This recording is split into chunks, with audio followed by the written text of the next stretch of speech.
দাদা এই যে হচ্ছে ঝাঁসির বাইপাস রোড, এই যে সব গাড়ি চলছে দেখছেন। এখানে আমার রাত্রেবেলা ব্রেকডাউন হয়েছে, রাত্রি 2:30টার সময়। রাত্রে থেকে আছি, মাল পাওয়া যাচ্ছিল না, 3 ঘন্টা লাগলো একটা মাল কিনতে গিয়ে। এই মালটা নিয়ে এলাম, তারপর এখন কাজ চালু হয়েছে। এই যে দেখছেন আমার আঙ্কেল কাজ করছে, আর এই যে ভাই আমার রড নিয়ে এলো, আর এই যে নতুন মাল। এখন ঝাঁসি বাইপাসে আছে দাদা ভাই।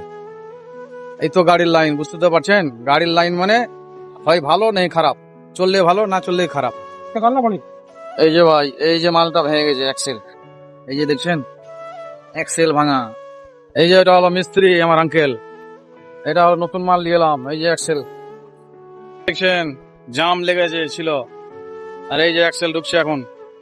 এইদিকে দুদিকেই খুলতে হয় ভাঙলে। এই যে ওদিকে কাজ হয়ে গেছে, এখন এদিকে কাজ চলছে ভাই। এখন রাস্তার ধারে কত ধুলা মাটি খেতে হয়েছে, একে বলে গাড়ির লাইন। দাদা জীবন শেষ, গরিব মানুষ কি করবো, উপায় নাই, কাজ করতে হয়েছে। এই যে জাম লেগে আছে, রাত্রে জাম ছিল আমরা 3 ঘন্টা, এখনো জাম লেগে আছে। এই জাম, এই যে দাদা ভাই জাম দেখছেন, বিশাল জাম, ডেলি কার ডেলি জাম। এখানে ঝাঁসিতে জাম লাগা, জাম ওদিকে জাম। আর এটা হবে আপনার আন্ডার পাসিং, দেখছেন তো কত পানি, একদম 2 মানুষ 3 মানুষ পানি, খাল এত পানি। এটা মোটামুটি আর 1 বছর লাগবে, তারপর চালু হয়ে যাবে। এই এখানে জাম, বিশাল জাম গাইস। এই যে দেখছেন এদিকে ওদিকে বিশাল জাম। এমনিতে রাত্রে জাম ছিল, কাজ করে এলাম, তারপরে বিশাল জাম। মানুষের জন্য আরো জাম, বিশাল জাম। আর ক ঘন্টা যে লাগবে বলা মুশকিল। পাস রাস্তা, কত মানুষ পানি হবে বলা মুশকিল।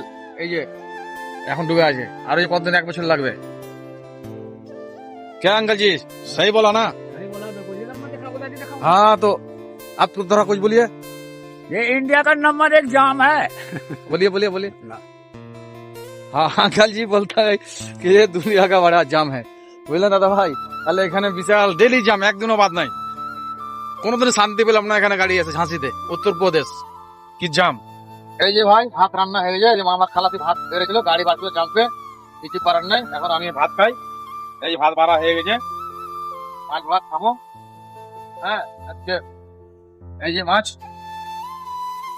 দেখতে পাচ্ছেন, মাছ ভাত দারুণ হয়েছে কিন্তু, মাছ আলু দিস নি। এই যে মাছের ঝোল কারি, এবার ভাত খাই দাদা ভাই। আপনারা লাইক শেয়ার কমেন্ট করে বলেন, হ্যাঁ আমাদের ড্রাইভার লাইফ যেমন জিন্দেগানি, বুঝতে তো পারছেন। ড্রাইভার লাইফ হয় সুখী নাই দুঃখী, কখন খেতে পাবো কখন খেতে পাবো না। পকেটে পয়সা আছে কিন্তু খাওয়ার জায়গার দোকান নাই, হোটেল নাই, কিছু নাই।